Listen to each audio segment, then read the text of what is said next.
안녕하십니까. 2023년 12월 23일 새벽 팩트 시작하겠습니다. 이재명 대표가 성남시장 시절에 인허가 사업에 특혜를 제공했다는 의혹을 받고 있는 백현동. 자, 이 문제는 사실 용도 변경을 국토부 요구인 2단계 상향보다 2배나 더 많이 하고, 그 다음에 안 해주던 것을 김인섭 로비스트의 로비로 해주고, 이런 것들이 이제 거의 명백하게 드러나 있는 상황이죠. 그런데도, 그리고 구조가 대장동과 비슷하다 이렇게 얘기를 하지만 대장동보다 어찌 보면 훨씬 더 간단합니다. 왜 그러냐면 계속해서 그 시행업자가 용도 변경을 하려다가 실패하고 김인섭 씨를 영입한 뒤로부터 급진전된 게 기록에 다 나와 있거든요. 그런데도 이 수사가 지지부진했다. 특히 경찰 단계에서 지지부진했다. 그 이유가 무엇일까? 이런 부분은 늘 궁금한 사항이었는데, 이제 수사 무마 의혹과 관련해서 구속영장이 청구된 두 사람에 대한 영장심사가 어저께 있었죠. 그런데 그 중에 한 사람은 구속되고 한 사람은 기각됐습니다. 한 사람은 경찰 출신이고 한 사람은 검찰 출신입니다. 이 수사는 경찰 단계에서 1차 이루어졌고 나중에 검찰 단계에서 이루어졌고 중간에 정권 교체가 있었습니다. 그러면 경찰 단계에서 정말 무슨 일이 있었던 것인가? 이 궁금증이 이제 풀릴 것으로 보인다. 이게 결론이고. 자, 이와 관련해서 이제 어제 7억 원의 변호사 수임료를 받은 것으로 알려진 경찰 총경 출신이죠. 곽정기 변호사. 서울경찰청 지능범죄 수사대장을 역임했다고 하고요. 이 사람이 2019년에 경찰을 떠났습니다. 그리고 나서 아마 이 사건을 맡은 것으로 보이는데 어제 구속이 돼 있습니다. 서울중앙지법 영장전담 판사가 이렇게 얘기했죠. 증거인멸의 염려가 있다. 이렇게 얘기를 했고, 그 다음에 임정혁 전 대검 차장검사. 구속영장에 보면 이 정도 큰 사건을 덮으려면 법무장관 정도는 있어야 된다. 이렇게 얘기를 한 걸로 돼 있는데 기각이 돼 있습니다. 어제 제가 이 두 사람의 수사 무마 문제와 관련한 그 논평을 해가면서 임정혁 전 고검장은 뭔가 다툼의 여지가 있어 보인다 이렇게 말씀을 드린 적이 있었죠. 그게 왜 그러냐면 액수 때문에 그렇습니다. 임정혁 전 고검장이 받은 거는 1억 원입니다. 그리고 곽정기 변호사가 받은 거는 7억 원이고 나중에 경찰 로비 명목으로 5천만 원을 더 받았다 이런 거거든요. 7억 5천만 원과 1억 원. 저는 1억 원, 이 두 사람 다 혐의를 다 부인하고 있습니다. 그런데 임정혁 전 고검장의 경우에는 이제 법무장관 한동훈이죠? 그러니까 한동훈 정도를 움직여서 사건을 무마하겠다라고 얘기를 한 것으로 돼 있고 본인은 그런 말을 한 적이 없다고 하는데 그런데도 왜 기각됐을까? 제가 다툼의 여지라고 했던 거는 바로 그 1억 원은 변호사 수임료라고 해도 좀 큰 액수이긴 하지만 그래도 이거는 하여튼 여지가 있는 거죠. 다툼의 여지가 있는 겁니다. 수임료라고 해도 큰 문제가 없을 정도의 액수다. 그러니까 과연 영장이 발부가 되겠는가 이런 말씀을 드린 적이 있는데 제 예측이 하여튼 맞았습니다. 그래서 곽정기는 구속이 되고 임정혁은 기각이 됐다. 이 둘 다 모두 수사 무마와 관련된 문제입니다. 자, 그러면 그동안 백현동 수사가 왜 이렇게 지지부진했냐? 물론 이걸 바로 연결시킬 수는 없습니다.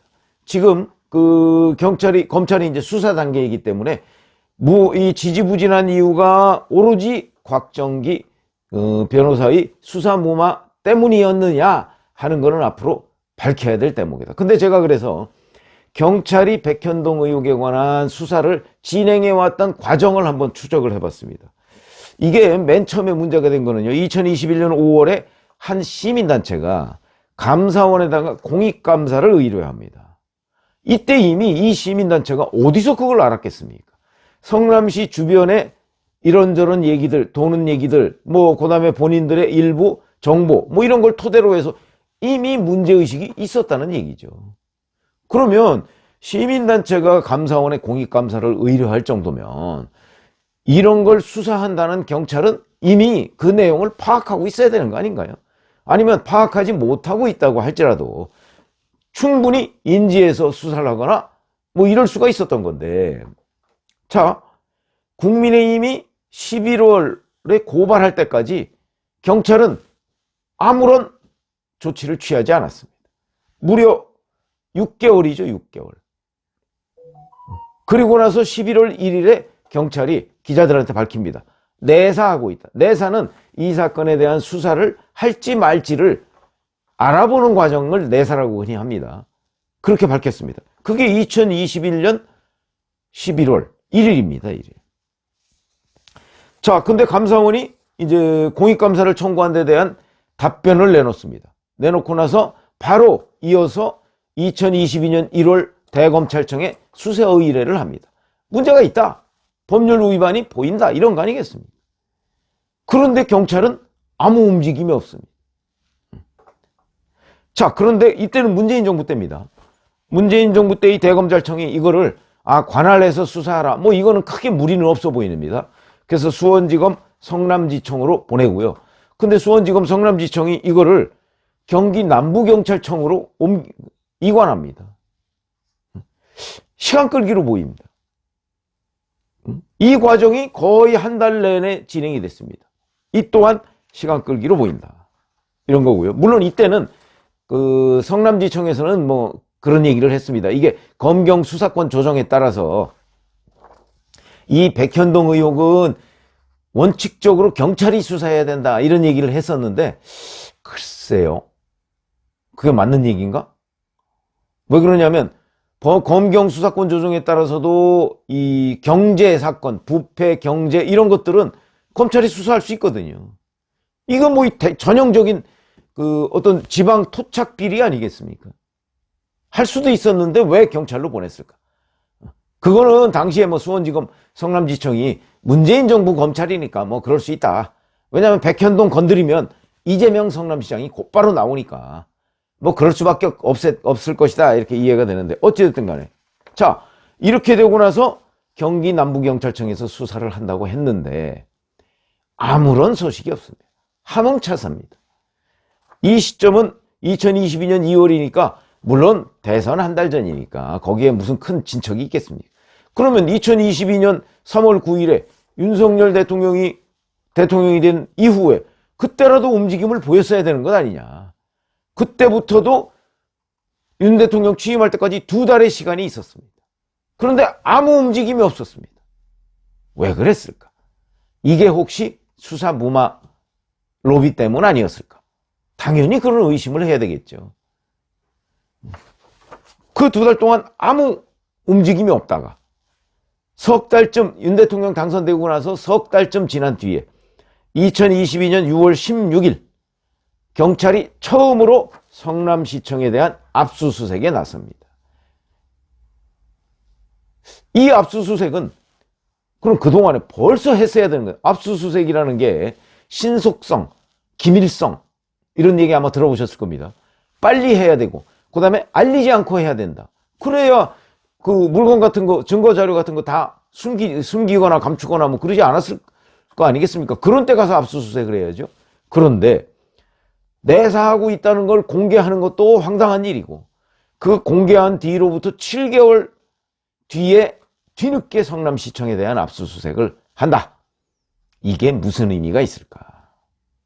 어쨌든 간에 압수수색을 하고 나서 8월 말에 선거법 위반 허위사실 유포 혐의로 기소 의견으로 검찰에 송치를 합니다. 그러니까 검찰이 그걸 받아서 이재명 대표를 백현동 용도 변경에 관한 허위사실 유포로 기소를 한 게 작년 9월입니다. 그럼 결국 그러면서도 백현동 배임 이게 사실은 본질적인 부분이거든요. 이 부분에 관해서 경찰이 계속 수사하겠다. 그 후로 아무런 소식이 없습니다. 정권이 바뀌었는데도. 이게 혹시 로비 때문 아니냐. 이런 합리적 의혹 제기를 충분히 할 수가 있겠죠. 그리고 경찰 단계에서는 백현동 배임 문제 제가 구조가 아주 간단하다고 말씀을 드렸는데 그럼에도 불구하고 수사가 거의 진전을 보지 못했다. 이 이유가 무엇이냐 하는 것을 저는 곽정기 변호사에 대한 이 변호사법 위반 이 부분을 이제 검찰이 지금 수사하는 단계니까 수사하면서 저는 밝혀내야 한다. 경찰이 왜 백현동 수사의 본질적인 부분에 관해서 이렇게 수사를 계속 미루고 지지부진하고 결국은 검찰이 손을 댈 수밖에 없는 상황까지 왔느냐 하는 거죠. 자, 이러다가 올해 2월에 서울중앙지검이 또다시 성남시청을 압수수색합니다. 이때까지 경찰은 제대로 된 움직임이 하나도 없었던 거죠. 이 이유가 무엇이냐 하는 게 이제 굉장히 궁금해지는 대목이다.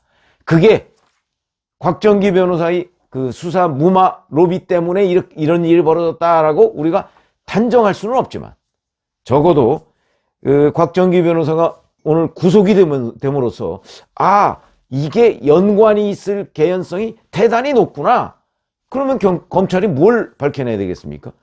곽정기 변호사의 이 사건이 실제 어떤 영향을 미쳤는가. 왜냐하면 곽정기 변호사 구속영장에 보면 현직 경찰한테 그 백현동 수사 관련한 정보를 좀 알아봐 달라 뭐 이런저런 부탁도 하고 뭐 그러면서 400만 원짜리 수표를 준 거로 돼 있거든요.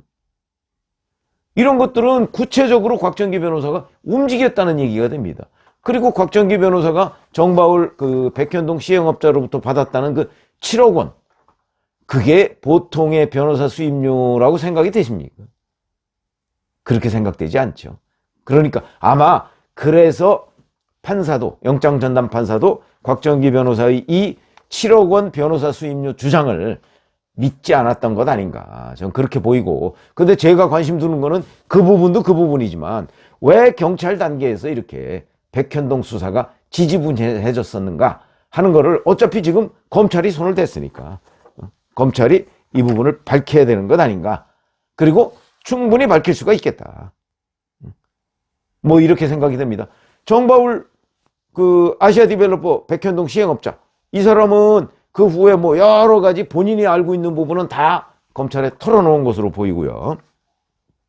자, 그러면 이제 곽정기 변호사 뭐 본인이 부인하고 있습니다만은 어쨌든 수사를 조금 더 하면 그러면 어디에 어떤 손을 썼고 그 다음에 곽정기 변호사가 손 쓴 그 대상이 경찰에 누구고 뭐 이런 것들을 좀 밝혀내야 구조적인 비리, 큰 그 의혹을 사실은 그냥 경찰 출신 뭐 이런 사람 써가지고 수사 자체를 못하게 막는 어마어마한 비리를, 그런 것들, 이 구조적인 비리를 밝혀낼 수 있지 않을까. 그래서 이번에는 정말 백현동 수사가 경찰 단계에서 왜 그냥 뭐 거의 흐지부지 될 뻔했는가 하는 부분에 대한 진상규명을 하는 과정을 들여다보면 아마 고구마 줄기처럼 그 커넥션들, 이게 드러나지 않을까 싶어서 말씀을 드립니다.